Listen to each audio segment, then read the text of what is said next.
दुख दर्द भाव के सब मिटे, सतगुरु चरण नित से ये दुख दर्द भाव के सब मिटे, सतगुरु चरण नित से गुरु भक्ति बिन कछुना बने, नहीं सकल संतन कही, गुरु भक्ति बिन कछुना बने। श्री सद्गुरु महाराज की जय। परमाराध्य सद्गुरु महाराज गुरुदेव महर्षि संत सेवी परमहंस जी महाराज कटिहार शहर के प्रबुद्ध सत्संग प्रेमी महान भाव माता एवं बहनों, आज 23 जनवरी 2024 ईस्वी है और मंगलवार है। आज साप्ताहिक सत्संग है जिसमें हम लोग उपस्थित हैं। अलग अलग स्थानों पर सत्संग प्रेमियों के द्वारा साप्ताहिक सत्संग अलग अलग समयों में किया जाता, ऐसा देखते हैं। प्रायः रविवार को साप्ताहिक सत्संग होता है, कोई मंगल को भी करते हैं, कोई शुक्र को भी करते हैं। जिसको जिस दिन सुविधा मिलती है, जिस शहर में जैसी व्यवस्था होती है उसके अनुरूप सत्संग साप्ताहिक सत्संग किया करते हैं। किसी भी दिन साप्ताहिक सत्संग मान लेते हैं तो बड़ी विशेष बात होती है। कटिहार में किसी भी दिन सत्संग होता है, आप लोगों की उपस्थिति साप्ताहिक सत्संग जैसी होती है। आप लोगों में जो जागरूकता है, जागृति है, जो सजगता है, विशेष रूप से देखा गया है। और यहाँ का जो आश्रम है अभी तो आधुनिक ढंग से बनाया गया है, लेकिन जो पहले वाला मकान था बहुत पुराना मकान था और यह आश्रम बहुत पुराने समयों से है। बाबा देवी साहब के समय से है। बाबा देवी साहब कटिहार में आते थे, सत्संग करते थे। फिर परमाराध्य सद्गुरु महाराज आते थे, महर्षि संत सेवी जी महाराज भी आते थे, हम लोग भी आ रहे हैं। तो आप लोगों की जो श्रद्धा सत्संग के प्रति है सराहनीय है। और यहाँ का जो नियम है वो भी बड़ा पक्का है। भले यहाँ साधु कोई रहे या न रहे, लेकिन सभी सदगृहस्थ मिलकर के समय पर सत्संग करते हैं।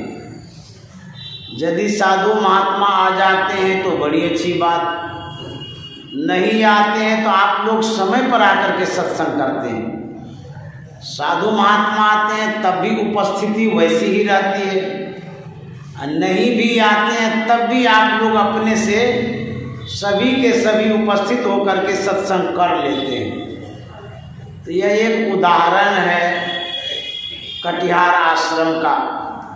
बहुत ऐसे आश्रम हैं जहाँ साधु महात्मा हैं, बहुत ऐसे आश्रम हैं जहाँ साधु महात्मा नहीं है। साधु महात्मा रहे या न रहे, आप सदगृहस्थ जो हैं साधु के आचरण में ढल करके वही काम करते हैं जो साधु महात्मा करते हैं। इसलिए आप लोग बड़े अच्छे सत्संग प्रेमी हैं, बराबर सत्संग सुना भी करते हैं। और यहाँ इस आश्रम में बराबर भंडारा भी होता है, सत्संग ध्यान होते ही रहता है। आप लोग बड़े अच्छे साधक और साधिका भी हैं। साधना के प्रति भी विशेष लगाव है, झुकाव भी है। और आप लोग विशेष रूप से सत्संग में लगाव रखते हैं, यह बहुत बड़ी बात है। सत्संग से क्या होता है? एक कथा कुप्पा घाट की है। एक प्रोफेसर बराबर साप्ताहिक सत्संग में आते रहता था। बराबर आने के कारण एक दिन उनके मित्रों ने पूछा कि यार आप बराबर कुप्पा घाट चले जाते हैं, क्या कुप्पा घाट जाने से ही सत्संग होता है और कहीं सत्संग नहीं हो सकता है? तो प्रोफेसर ने कहा था कि नहीं, हमारे गुरु महाराज ने कहा जहाँ रहो सत्संग करो। जब गुरु महाराज ने कहा जहाँ रहो सत्संग करो, तो आप बार बार कुप्पा घाट ही रविवार को क्यों पहुँच जाते हैं? प्रोफेसर ने जवाब दिया था कि जब मैं कुप्पा घाट जाता हूँ, संत महात्मा का दर्शन प्रसन्न करता हूँ, वहाँ जाने से मेरा मन रूपी बैटरी चार्ज हो जाता है। और जब आप लोगों के बीच में 6 रोज तक रहता हूँ, वह बैटरी डिस्चार्ज होता है, तो पुनः रविवार को 7वें रोज जाकर के कुप्पा घाट में चार्ज करा लेता हूँ। कहने का मतलब ये है, हम लोगों का जो मन है वह डिस्चार्ज होता है। डिस्चार्ज का मतलब है कि जो पावर सत्संग के प्रति, धर्म के प्रति, साधना के प्रति एक रस बना रहना चाहिए, उसमें बदलाव आता है। यही डिस्चार्ज होता क्या है? घर गृहस्थी में रहने के कारण, परिवार में रहने के कारण मन विषयी हो जाता है, मन पसर जाता है, मन संसाराभिमुख हो जाता है। 6 रोज तक रहते रहते संसार में इतना पसर जाता है कि साप्ताहिक सत्संग में आने का मन भी नहीं करता। सोचने लग जाते हैं इतना सत्संग तो करवे करते, आज नहीं जाएंगे। ये मन का पसरना हुआ, मन विषय को ही ग्रहण करता है। तो जो कोई सत्संग में आ जाते हैं, मन मान करके, घर बार छोड़ करके, तो उसका सही में मन रूपी बैटरी चार्ज होता है, तो फिर 6 रोज तक काम करता है। इसीलिए सत्संग में आना चाहिए। सत्संग प्रेरणा का स्रोत है। सत्संग साधना में बल प्रदान करता है। यदि आप सत्संग करते हैं तो साधना में भी विशेष मन लगता है, क्योंकि जब तक मन प्रेरित नहीं होगा तो मन पर प्रभाव नहीं पड़ेगा। इसीलिए प्रेरणा के लिए सत्संग में आना चाहिए। संतों ने कहा है कि जो साधक हैं, संत महापुरुष हैं, वो भी ध्यान छोड़ करके सत्संग करते हैं। गुरु महाराज ने कहा है सत्संग करेंगे तो साधना में मन लगेगा, और सत्संग छोड़ देंगे, सिर्फ साधना करेंगे तो मन भटक जाएगा। प्रेरणा का कारण सत्संग है। इसीलिए सत्संग से लागी रहो रे भाई, तेरी बिगड़ी बात बन जाए। जो सत्संग से लगे रहेंगे तो जो मन बिगड़ता है वो सुधर जाएगा, और सत्संग छोड़ देंगे तो मन बिगड़ते बिगड़ते इतना बिगड़ जाएगा, आपको वो मन कहाँ लेके जाएगा ठिकाना ही नहीं लगेगा। क्योंकि मन की गति है निम्नगामी, विषयगामी, वो नीचे ही लुढ़कता है, भटकता है, अटकता है। आप ऊंचे जगहों पर से पानी गिराइए, बिना प्रयास का नीचे चलाए। जैसे छत पर चले जाइए, वहाँ से पानी गिराइए, आपको प्रयास नहीं करना पड़ेगा, पानी नीचे आ जाएगा, स्वभावतः आएगा, क्योंकि ढाल है ना इधर। जो नीचे में पानी है उसको ऊपर उठाने में बहुत प्रयत्न करना पड़ता है, मशीन लगाना पड़ता है, मोटर लगाना पड़ता है, या आप अपने से विशेष परिश्रम करके उठाएंगे तब ऊपर जाएगा। ठीक उसी तरह से जो मन नीचे में गिरा हुआ है उसको विशेष रूप से ऊपर चढ़ाना पड़ता है, और गिराने के लिए कोई प्रयत्न नहीं करना पड़ता। तो मन गिरता बहुत जल्दी है, उठाने में मन को बहुत समय लगता है। ध्यान करते करते कभी कभी मन लगता है, किसी किसी साधक का मन 6 महीना में एक बार लगता है, उसके बाद कुंभकर्ण के तरह मन ये सो जाता है। प्रयास भी करते हैं, ध्यान में भी लगते हैं, फिर भी नहीं लगता है। कभी कभी लक्ष्य में लगता है, कभी आनंद आता है, उपलब्धि होती है, किसी किसी का तो बहुत दिन चला जाता है। और जो ध्यान में सत्संग में समय नहीं देंगे उसका मन और पसर जाएगा और नहीं लगेगा। जब आप सत्संग में आते हैं तो मन में जागृति आती है। जापल दर्शन साधु के साहब यावे याद, लेखा की सोई घड़ी बाकी के सब बात।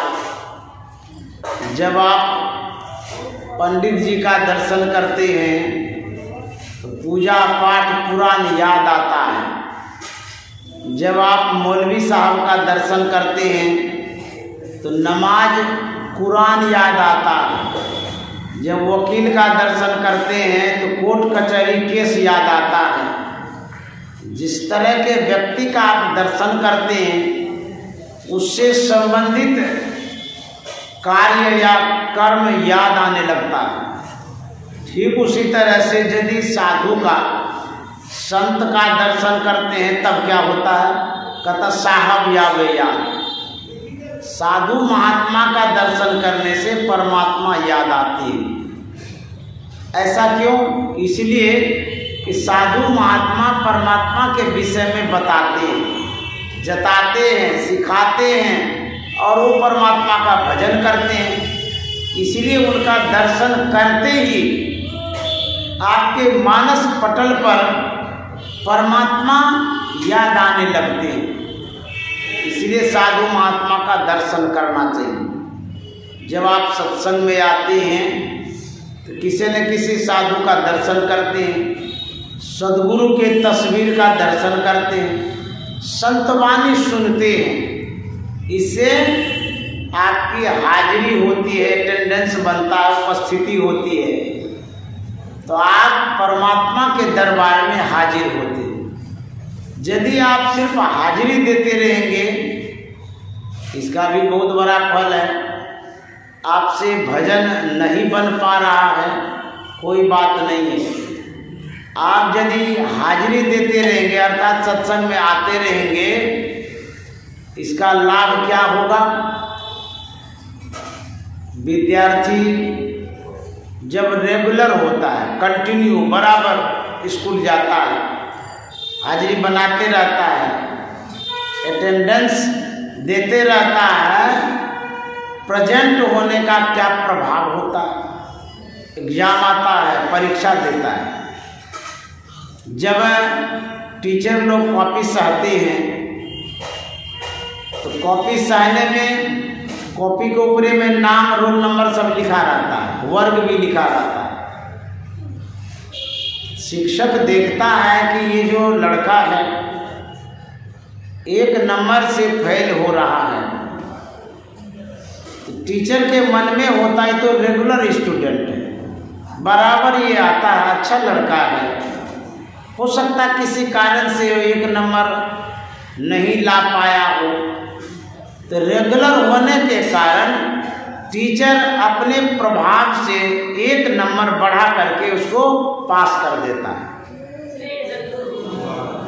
ठीक उसी तरह से यदि आप सत्संग में रेगुलर आएंगे, बराबर आएंगे, सत्संग सुनते रहेंगे, करते रहेंगे, यदि मान लिया जाए स्वर्ग के दरवाजे पर जाने में कुछ कसर रह जाता है, आपकी पूंजी कम रहती है, धर्म की पूंजी कम रहती है, साधना की पूंजी कम रहती है, यदि आप स्वर्ग नहीं जा पा रहे हैं तो जो आपके इष्ट हैं, सदगुरु हैं, गुरु महाराज हैं, वो आपको स्वर्ग के दरवाजे को खोल करके आपको एंट्री कर देंगे।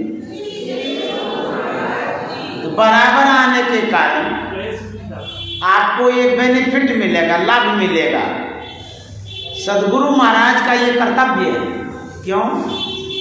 इसलिए उनका कर्तव्य बनता है। गुरु महाराज का एक पद है, उसमें गुरु महाराज ने प्रार्थना में कहा है, तुमरो बिरद गुरु है पतितन को तारो, अपनो बिरद राखी में ही निभाना।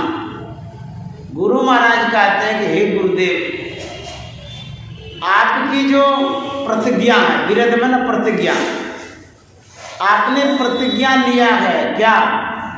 पतितों का हम उद्धार करेंगे।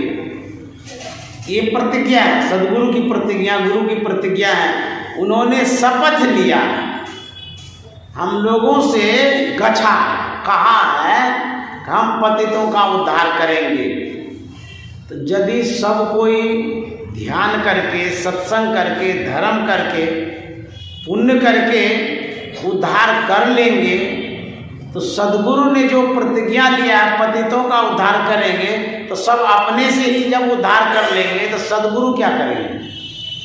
सदगुरु उन व्यक्तियों का उद्धार करते हैं जो अक्षम हैं, जो अपने आप से उद्धार नहीं कर पाते हैं।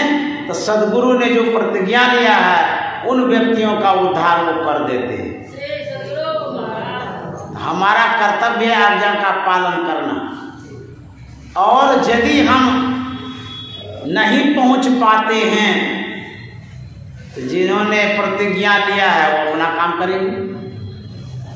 इसलिए गुरु महाराज ने कहा, तुम्हारो बिरद गुरु है पतितन को तारो। यदि आप पतितों का उद्धार नहीं करेंगे तो आपकी जो प्रतिज्ञा वो भंग हो जाएगी। इसीलिए गुरु महाराज कहते हैं, मैं आपको याद दिलाता हूँ, आपने प्रतिज्ञा लिया है तो अपनी प्रतिज्ञा रखने के लिए पतितों का उद्धार आपको करना ही होगा। तो यह एक आरक्षण है भक्तों के लिए। जैसे सीट आरक्षित होता है ना, चाहे टिकट का आरक्षण हो या और किसी विभाग में आरक्षण हो, तो उसी तरह से आरक्षण है। लेकिन लाभ किनको मिलता है? जो पास करके जाता है। पढ़वे नहीं करेंगे तो आरक्षण से लाभ कहाँ से मिलेगा?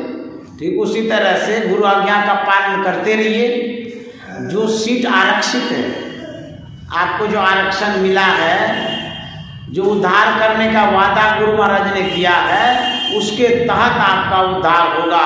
लेकिन आज्ञा पालन करके आगे बढ़ते रहिए, धैर्य रखिए, धीरज रखिए। गुरु महाराज हम आपका उद्धार अवश्य करेंगे, क्योंकि उनके शरण में हैं, उनके कहे अनुसार चलते रहते हैं। इसीलिए घबराने की कोई बात नहीं है। लेकिन यदि आप कुछ भी नहीं करेंगे तब आपके लिए बड़ा कठिन काम होगा। तो जो निमित्त गुरु महाराज ने सत्संग ध्यान का दिया है, ये अवश्य करते रहिए। दुनिया छूट जाए तो छूट जाए, लेकिन सत्संग नहीं छूटना चाहिए।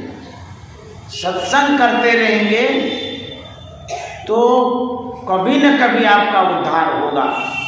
गुरु महाराज ने कहा था, सत्संग मेरी सांस है। अब देखिए, जिसकी सांस बंद हो जाए तो मरिए जाएगा। तो गुरु महाराज कहे हैं कि सत्संग होते रहता है, हम जीवित रहते हैं, सांस चलती रहती है। और यदि सत्संग बंद हो जाए तो सांसें बंद हो जाए। तो हम आपको भी यह सीखना चाहिए कि यदि आपको ऑक्सीजन की कमी हो जाए हॉस्पिटल जाते हैं ना ऑक्सीजन के लिए, तो ऑक्सीजन की यदि कमी हो जाए अर्थात जीवन में हिलडोल होने लगे, जीवन की गतियां विशेष गड़बड़ाने लगे, तो सत्संग में आकर के ऑक्सीजन ले लीजिए, आपके जीवन में बेहतर हो जाएगा। तो गुरु महाराज ने कहा सत्संग मेरी सांस है, ये हम आपको ऑक्सीजन प्रदान करता है, इसलिए सत्संग की आवश्यकता है। तो हम लोगों को बराबर करते ही रहना चाहिए। पंजाब की कहानी है, एक बच्चा था, वह बराबर बाबा नानक के सत्संग में जाता रहता था। बराबर जाने के कारण एक दिन बाबा नानक ने पूछा, अरे बाबू तू तो छोटा नन्हा मुन्ना बच्चा है, तू क्या सुनता समझता है जो मेरे सत्संग में बराबर आ जाता? जो बड़े बड़े लोग हैं, समझदार हैं, शिक्षित हैं, सुनता समझता है इसीलिए वो सत्संग में आता है, लेकिन तू तो छोटा सा है, बराबर तू क्यों आ जाता है? तो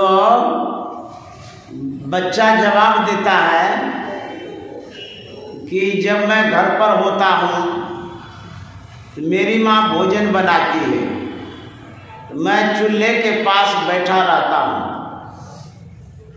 मैं देखता हूँ माँ को जब वो मोटी मोटी लकड़ियों को चूल्हे में डालती है तो देर से जलती है, जब पतली पतली टहनियों को चूल्हे में डालती है तो जल्दी जल जाती है। यह देख करके मेरे मन में प्रेरणा हुई कि जो बड़े बड़े आदमी हैं वो तो मोटी मोटी लकड़ियों के समान है, वो देर से मरेंगे, जो छोटे मोटे नन्हे बच्चे हैं वो पतली टहनियों के समान हैं, वो जल्दी मर जाएंगे, इसीलिए मैं आपके सत्संग में आ जाता हूँ।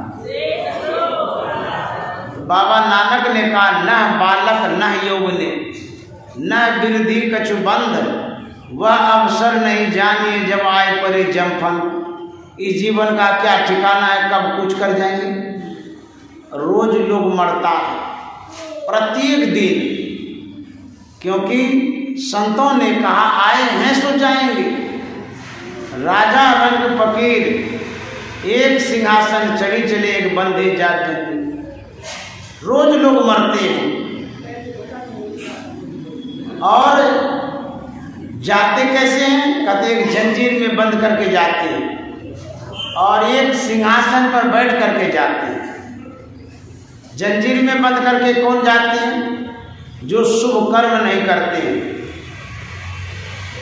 जो अच्छे कर्मों को नहीं करते हैं, सत्संग ध्यान नहीं करते हैं, धर्म नहीं करते हैं, उसको जमराज बांध करके ले जाता है। और जो सत्संग भजन ध्यान करते हैं वो स्वसम्मान यहाँ से जाते हैं। कबीर साहब ने कहा है, कबीर जब हम पैदा हुए जग हंसे हम रोए। स्वाभाविक है, जब बच्चा जन्म लेता है तो रोता है, लेकिन जिनके यहाँ बच्चा जन्म लेता है वो लोग हंसता है, प्रसन्न होता है, खुश होता है। लेकिन कहते हैं ऐसी करनी कर चलो, ऐसा कर्म करके जाइए कि हम हंसें जग रोए, हंसते भी जाइए संसार से। तो हंसते हुए कौन जाएगा? जिनके ऊपर कोई बंधन नहीं है,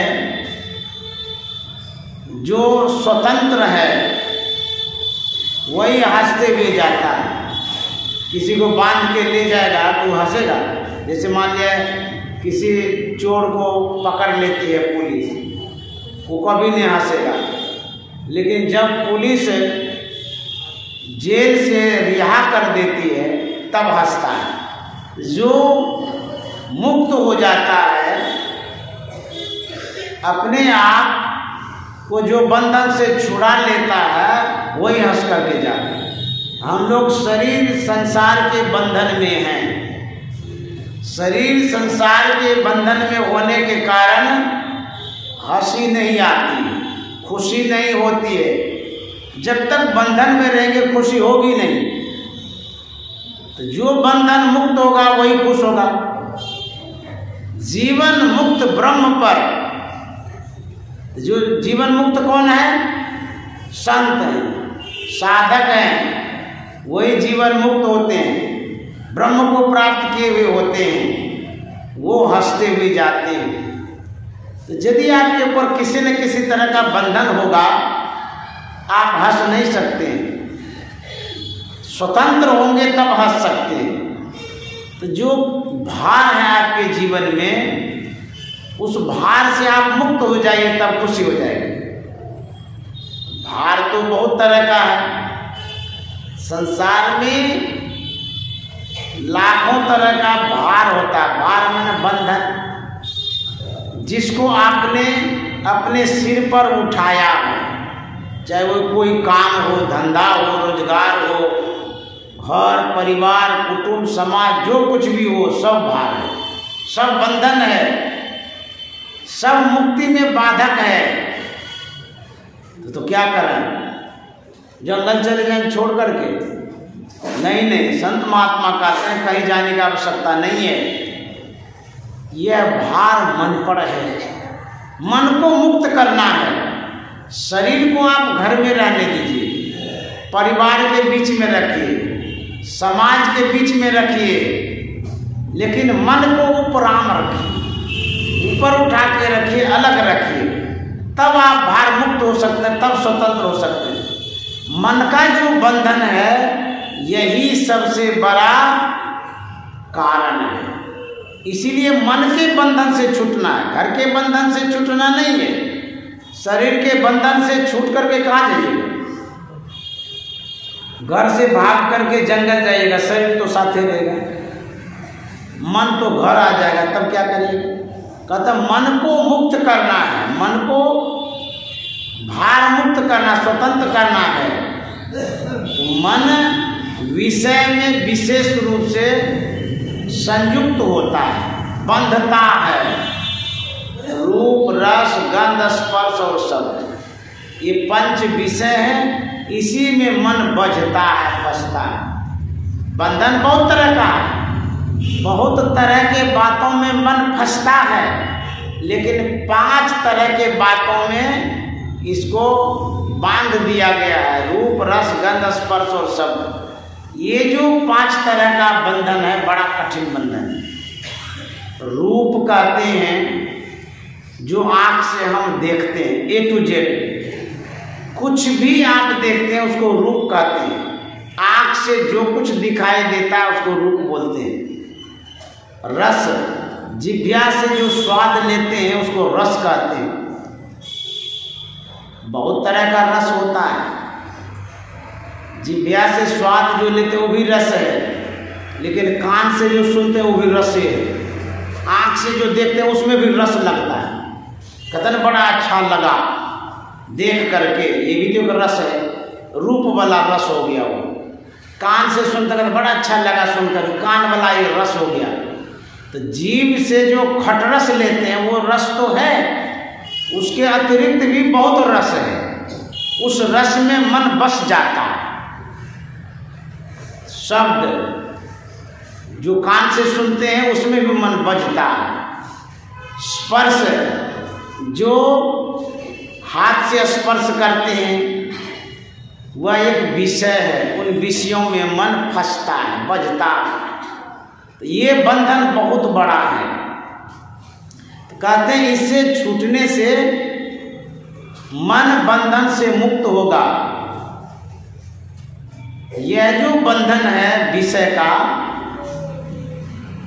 यह 5 विषय है। एक विषय में जो जड़ जीव है बझा रहता है, लेकिन मानव 5 विषयों में लगा रहता है। हम लोग 5 विषयों में बझे हुए हैं, तो मन को विषय से हटाना है। हमारे गुरु महाराज ने कहा है, प्रभु तोहे कैसे देखन पाऊं, कैसे देखन पाऊं, प्रभु तोहे कैसे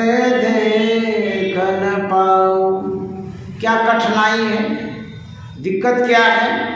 गुरु महाराज कहते हैं, हे प्रभु, आपको कैसे हम देख पाऊं, कैसे देख पाएंगे? तो गुरु महाराज को क्या कठिनाइयां हैं, अथवा गुरु महाराज जो समझा रहे हैं हम लोगों को, हम लोगों के लिए क्या कठिनाइयां हैं? कहते हैं कठिनाइयां यही है, तन इंद्र न संग माया देखूं। ये जो शरीर है, शरीर में जो इंद्रियां हैं, शरीर एक है, इंद्रियां 14 हैं, 5 कर्म इंद्रियां, 5 ज्ञान इंद्रियां, 4 अंतःकरण की इंद्रियां, 14 इंद्रियां हैं। शरीर और इंद्रियों के साथ हम हैं। देखिए इनका स्वभाव क्या है? शरीर का स्वभाव और इंद्रियों का स्वभाव है माया को ग्रहण करना। शरीर को माया चाहिए, जैसे अभी ठंडा लगता है, कोट पहनते हैं, स्वेटर पहनते हैं, कंबल ओढ़ते हैं, चादर ओढ़ते हैं। शरीर का ये गुण है, स्वभाव है, ये चाहता है कि हमको ढक करके रखो, खोजता है ओढ़ना। और यदि नहीं ढकिएगा तो शरीर में तो आप रहते हैं और शरीर थर थर करने लगेगा, तब कांपने लगेगा, तो बीमारी हो जाएगी। तो गुरु महाराज कहते हैं, तन इंद्र न संग माया देखूं, लेकिन मायातीत धरहु तुम नाऊ। इसलिए प्रभु तो ये कैसे देखन पाऊं। ये जो शरीर है मायाभिमुख है, इंद्रियां भी मायाभिमुख है, लेकिन परमात्मा मायातीत है। आँख से हम जिन विषयों को ग्रहण करते हैं वह परमात्मा नहीं है, माया है। कान से जिन विषयों को ग्रहण करते हैं वह परमात्मा नहीं, वो माया है। इस तरह से जितनी इंद्रियां हैं, उन इंद्रियों के द्वारा जो कुछ भी एक्सेप्ट करते हैं, स्वीकार करते हैं, ग्रहण करते हैं, सब माया। अब माया का मतलब होता है झूठा, असत्य, जिसका कोई अस्तित्व नहीं है। ये संसार माया है, जहां तक आप देख पाते हैं सब माया है। गो गोचर जय लगी मन जाई, सो सब माया जानो बाई, सब माया है। तो गुरु महाराज कहता तन इंद्र संग माया देखो, लेकिन आप मायातीत हैं, मायातीत धरहु तुम नाऊ। अब प्रभु तो ये कैसे देखन पाऊं, ये कठिनाइयां हैं, दिक्कतें होती हैं। सूरदास जी महाराज ने कहा है, अब के माधव मोहि उधारी, मोहि उधारी, अब के माधव मोहि उधारी, मगन हो भव अम्बु निधि में कृपा सिंधु मुरारी। सूरदास जी महाराज कहते हैं, हे माधव, माया के पति को माधव कहते हैं, अब की बार हमारा उद्धार कर लीजिए। क्यों? मगन हम भव अम्बु निधि में। जो सर्वसाधारण व्यक्ति है, यह जो मन है, यह मगन हो गया है। जैसे कोई बच्चा है, सांप को पकड़ने में मगन हो गया है, तो बच्चा को तो पता ही नहीं है कि सांप काटेगा, क्या करेगा। तो बड़ा लोग कहता घरी राम, ये तो सांप को पकड़ रहा है, काट ही लेगा इसको। हमारा जो मन है माया में मगन हो गया है, और माया सांप के तरह काटती रहती है। मगन हम भव अम्बु निधि में, भव मन संसार, अम्बु मन जल। इस संसार सागर में मन मगन हो गया है। जरा सोचिए, अभी 5 मिनट में 50 फीट पानी आ जाए बाढ़ का, तब क्या होगा? डूबिएगा कि नहीं डूबिएगा? 5 मिनट में कहाँ भागेगा? छत पर भी जाइएगा तो हो सकता है छत पर पानी चला जाए। 100 फीट पानी आ जाए छत पर चला जाए, आपको भागने का भी मौका नहीं लगेगा। उसी तरह से हम संसार में मगन हो गए, विषय में, माया में, जो कुछ देखते, खाते, पीते, सोते, मिलते, हंसते, रोते, उसमें मगन हो गए। काल अचानक मारसी ज्यों तीतर को बाज, तब संभालने का तो समय ही नहीं रहेगा। रावण जब धराशायी हो गया तब सोचा, अरे हम तो सोच रहे थे हमको कोई मारने वाला इस धराधाम पर आइए नहीं है, लेकिन मैं उस स्थिति में पहुंच गया हूं, अब मैं कुछ भी नहीं कर सकता हूं। तो रावण मर के चला गया। तो हम लोगों के जीवन में भी काल आएगा, अचानक धराशायी कर देगा, उठ भी नहीं पाइएगा तो क्या होगा, हालत खराब हो जाएगा। अच्छा, रोज हम लोग रोग के गिरफ्त में जाए, कब्जे में, रोज किसी को पता चलता किडनी खराब हो गया, पेट खराब हो गया, आँख खराब हो गई, कान खराब हो गया, हाथ हिलता भी नहीं है, पैर से चल नहीं पाते हैं। ये धीरे धीरे काल जो है ना आपको सावधान करता है, संकेत करता है, सुझाता है हम आने वाले हैं। ये रोग जो है ना काल का साथी बताता रहता है। तो संभलिए, शरीर को तो संभालना ही है, लेकिन साधना को भी संभाल लीजिए, क्योंकि शरीर तो यही समाप्त हो जाएगा। और साधना को नहीं संभालेंगे, संस्कार ठीक नहीं रहेगा तो कहाँ जाएंगे कोई पता नहीं चलेगा। तो रोग जब आने लगता है तो समझ लीजिए काल वो संकेत करता, सावधान करता है या बताता है कि हम तुम्हारे ऊपर प्रहार कर रहे हैं, कब्जा तुमको कर रहे हैं। तो शरीर को तो ठीक रखबे करिए, साधना को भी बढ़ा दीजिए, साधना भी खूब करिए। शरीर तो छूटना ही छूटना है, साधना नहीं छूटना चाहिए। बाबा देवी साहब ने कहा है, एक दिन भोजन मिले या न मिले, लेकिन एक दिन भी भजन नहीं छूटना चाहिए। भोजन छूट जाएगा तो आप नहीं मरेंगे और स्वास्थ्य लाभ होगा भोजन छूटने से। मोदी जी 11 रोज तक नहीं खाए तो क्या हो गया। तो एक दिन भोजन नहीं करिएगा तो कोई हर्ज नहीं है, लेकिन एक दिन भजन नहीं करिएगा तार टूट जाएगा, लिंक हट जाएगा। नेट में लिंक नहीं आता तो कोई मोबाइल ही नहीं काम करता, सिस्टम ही काम नहीं करता। तो लिंक कटने से टेंशन होता है। उसी तरह से एक दिन भजन यदि छूट गया तो लिंक कट जाता है, टावर आने में देर हो जाएगी। अर्थात ये मन का जो टावर जो लगाव है, इसको लगने में कई दिन लग जाएगा। इसीलिए बाबा देवी साहब कहे कि लिंक जोड़ करके रखें, नहीं तो सारा सिस्टम गड़बड़ा जाएगा। अभी डिजिटल इंडिया है, बिना नेट का तो कोई काम ही नहीं होता। नेट रहेगा तो आप किसी ऑफिस में जाइए तो अफसर से भेंट होगी, नेट नहीं है तो अफसर बाहर में घूमते रहता है, कहता बैंक का काम है कर दीजिए, कहेगा नेट नहीं है। तो बिना नेट का किसी से भेंट नहीं होगी। तो नेट को कनेक्ट करने के लिए, जोड़ने के लिए रोज ध्यान करते रहिए, तब मन कनेक्ट होते रहेगा, जुड़ा हुआ रहेगा। नहीं तो डिस्कनेक्ट हो जाएगा। अब जोड़ते रहिए, परेशान होते रहिए। इसीलिए रोज साधना की आवश्यकता है। तो सुंदर जी महाराज कहते हैं, हे माधव अब की बार उद्धार कर दीजिए। मगन हो भव अम्बु निधि में कृपा सिंधुरा।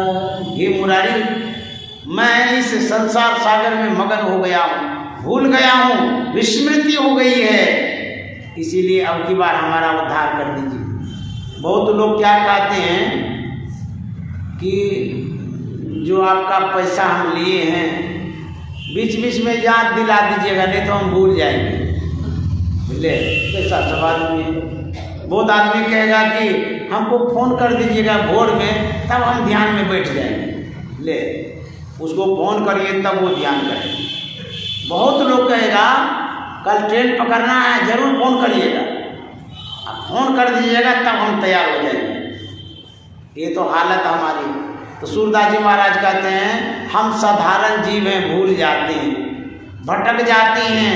हे मुरारी आप तो जगे रहते हैं, आप हमको जगाते रहिए, सावधान करते। मगन हो भव कृपा सिंधु मुरारी, हे मुरारी हमको जगाते रहिए, नहीं तो हम बह जाएंगे। तो गुरु महाराज कहते हैं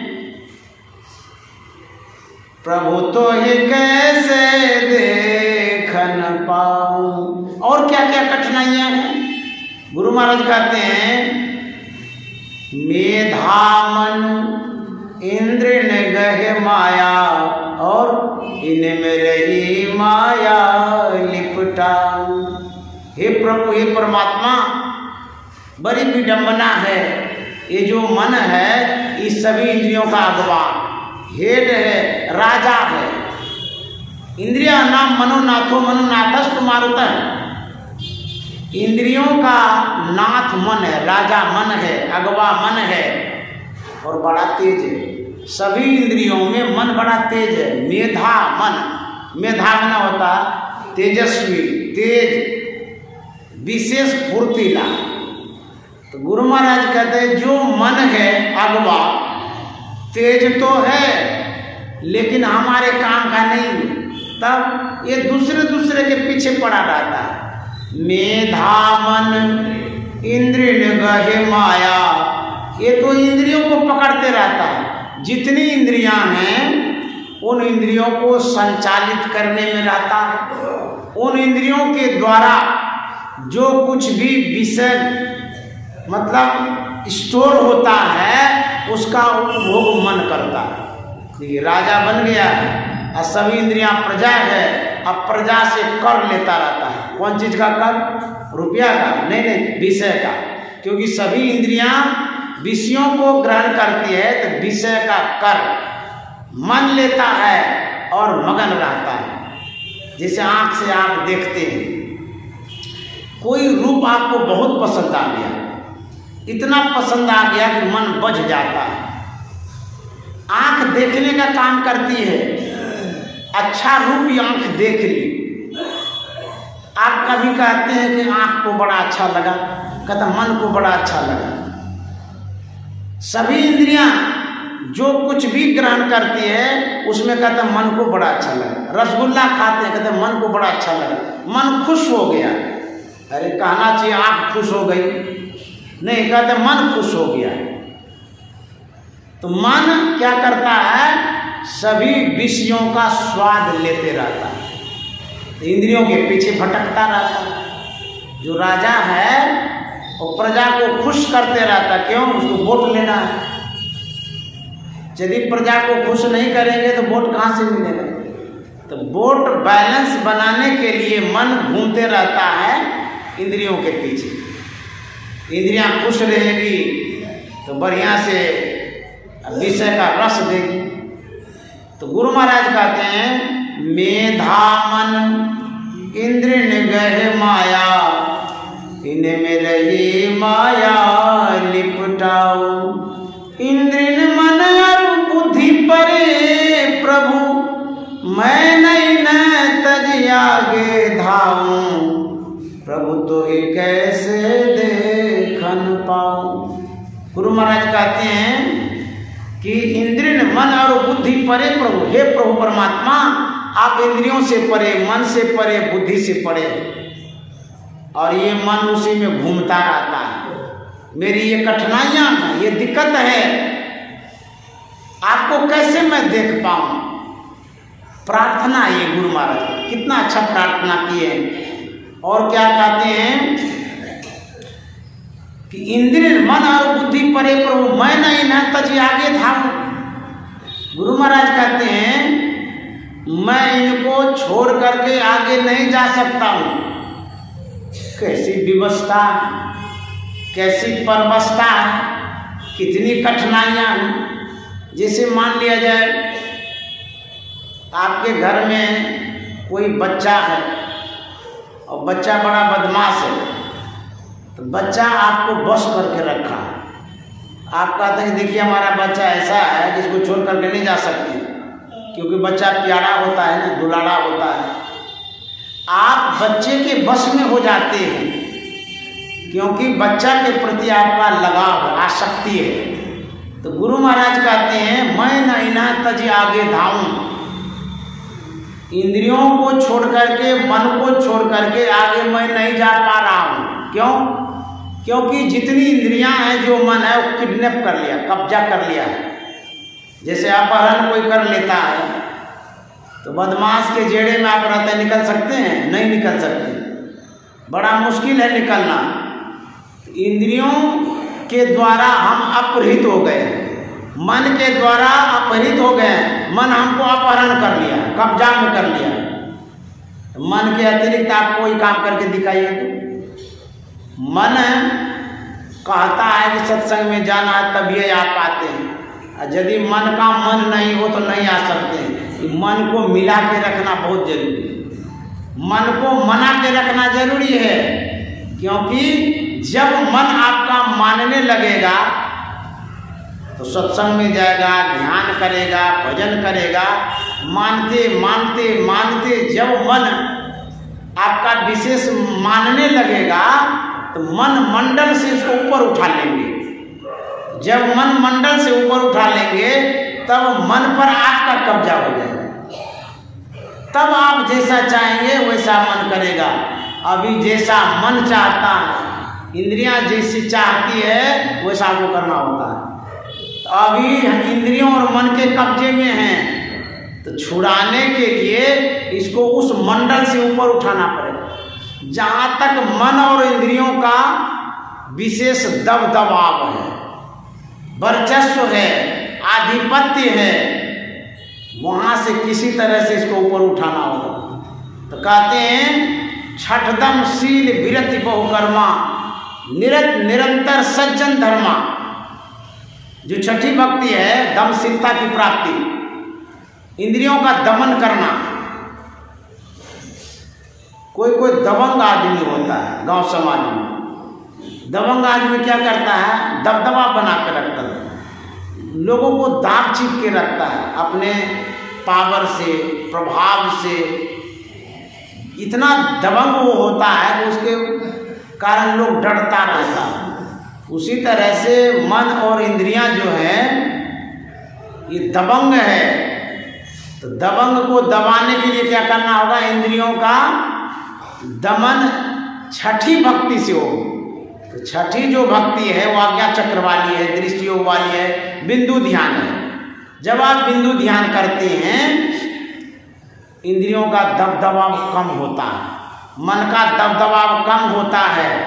और जब तक छठी भक्ति नहीं करते हैं, बिंदु ध्यान नहीं करते हैं, तब तक मन का विशेष दबदबाव बना रहता है हम पर। तो कहते हैं यह जो मन है, जो इंद्रियां हैं, इसको छोड़ करके हम आगे नहीं बढ़ सकते। इंद्रिय मन और बुद्धि परे प्रभु मैं नहीं न तजी आगे दाऊं, प्रभु तो एक कैसे देखन पाऊं। यही कारण है, यही रीजन है जो हम साधना में नहीं बढ़ पा रहे हैं। और गुरु महाराज क्या कहते हैं? करहु कृपा इन संग छोड़ावहु, जड़ प्रकृति कर पार ही जाऊं। हे परमात्मा कृपा करिए, इसका संग छोड़ा दीजिए, मन का संग छोड़ा दीजिए, इंद्रियों का संग छोड़ा दीजिए। हेल्प मांगते हैं, सहयोग मांगते हैं। करहु कृपा इन संग छोड़ाओ, जड़ प्रकृति कर पार ही जाऊं। ये जो जड़ प्रकृति है, जो अज्ञान अवस्था है, इसे हमको पार कर दीजिए, जड़ प्रकृति कर पार रह जाऊं। और कहते हैं इंद्रिय मन और बुद्धि परे प्रभु, आप इंद्रियों से परे, बुद्धि से परे हैं। कहते जड़ प्रकृति कर पार रह जाऊं।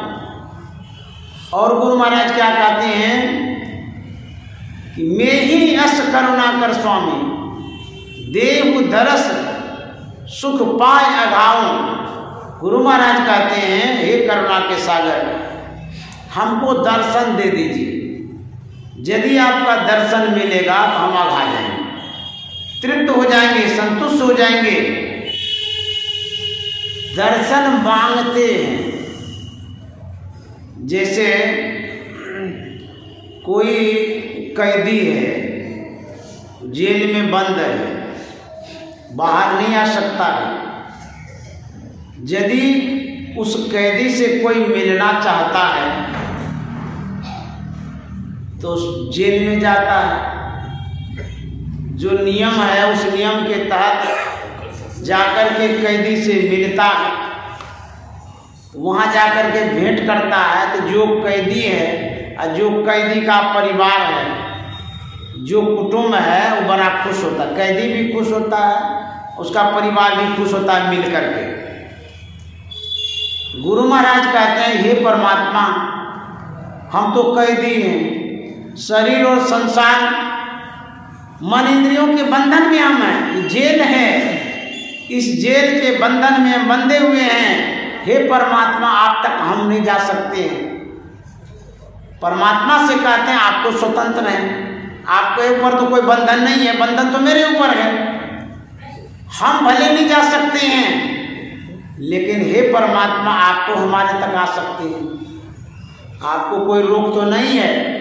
परमात्मा से गुरु महाराज कह रहे हैं कि आपको कोई रोक नहीं, आप हम तक आ सकते हैं, जेल तक आ सकते हैं, लेकिन हम आप तक नहीं जा सकते, क्यों? हम कैदी हैं, शरीर इंद्रिय मन के कैद में हम हैं। तो गुरु महाराज प्रार्थना करते हैं, हम नहीं जा पाएंगे, लेकिन इतना कृपा जरूर कर दीजिएगा, आप ही आ जाइए।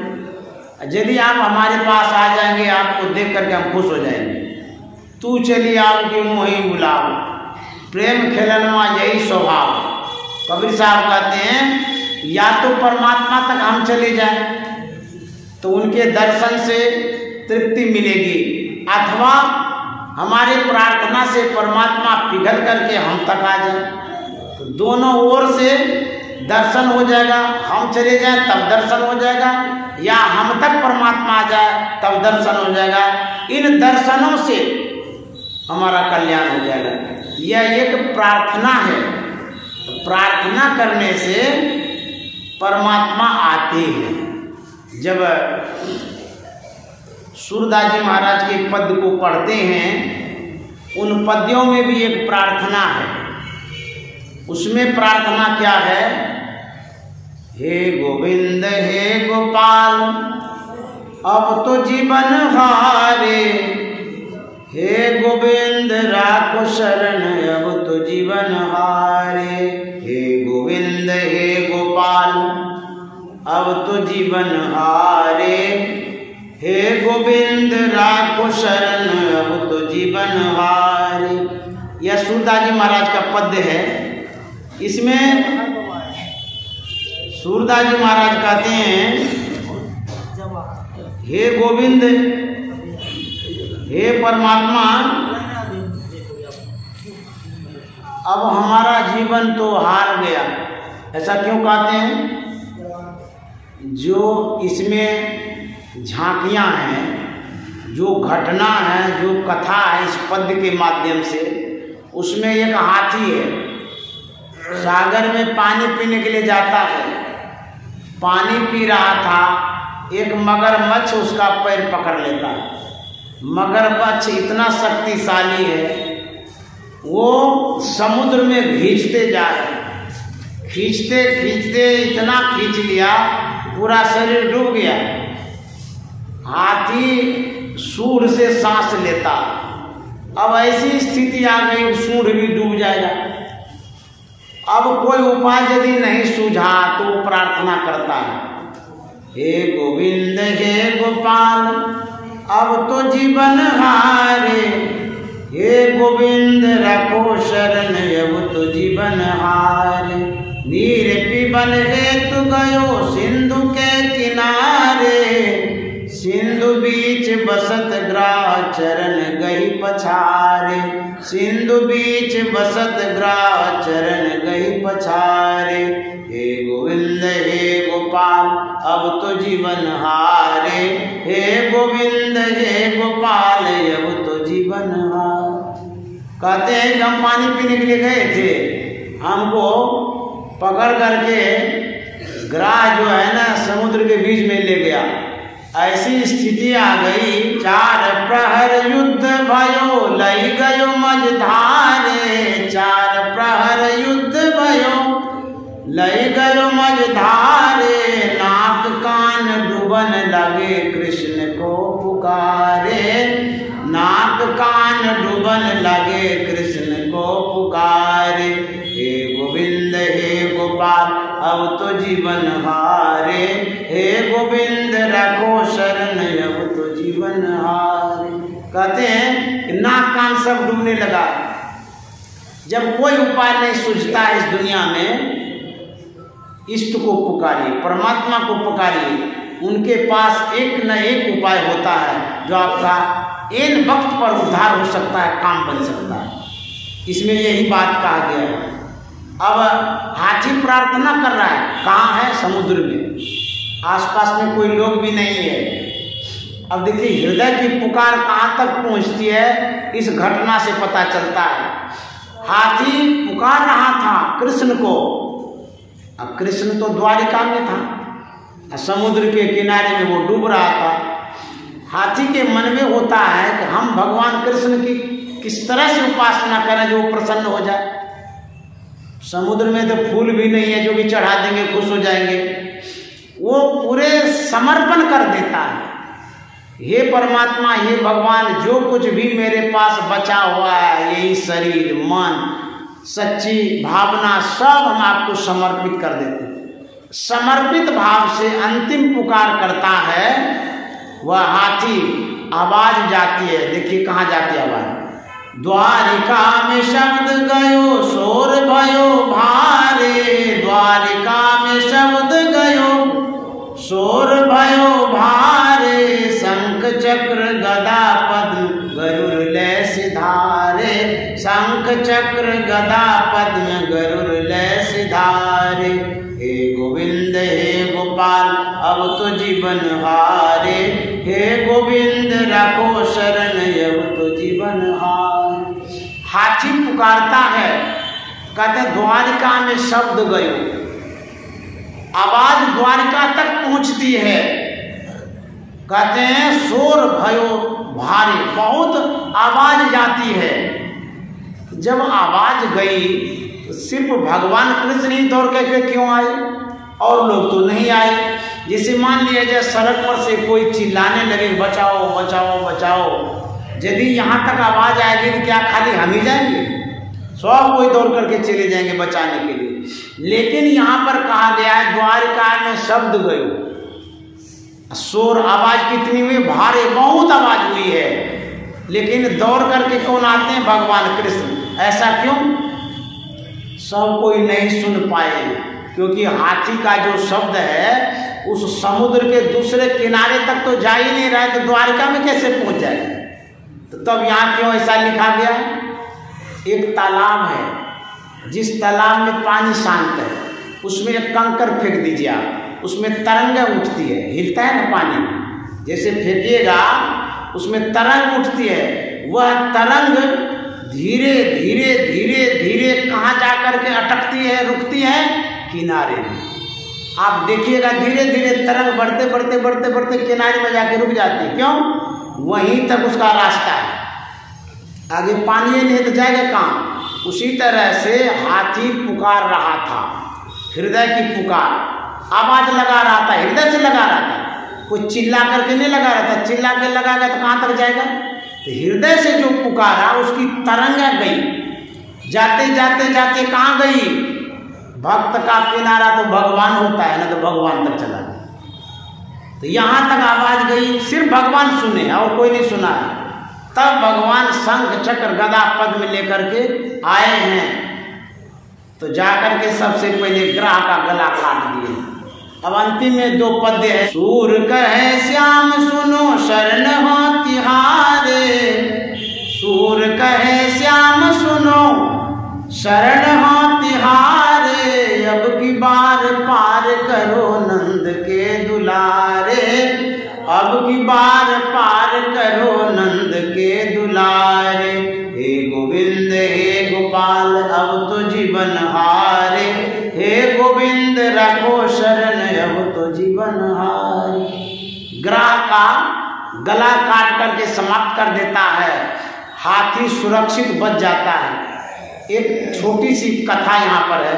हाथी पूछता है कि प्रभु, मेहनत मैंने किया, पुकारा मैंने, इतना पुकारा कि आप आए, लेकिन पहले मेरा उद्धार करना चाहिए।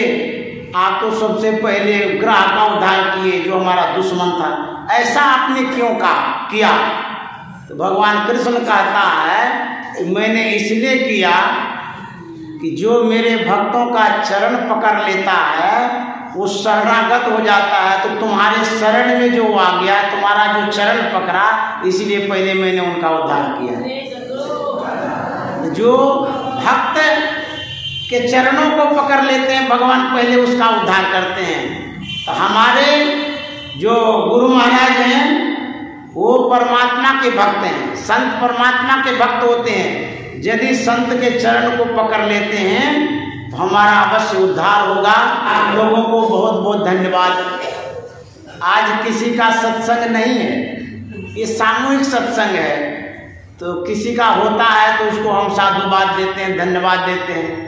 लेकिन आज सबका सत्संग है, जितने श्रोता बैठे हैं सबका सत्संग है, इसलिए सबको बहुत बहुत साधुवाद, धन्यवाद। श्री सद्गुरु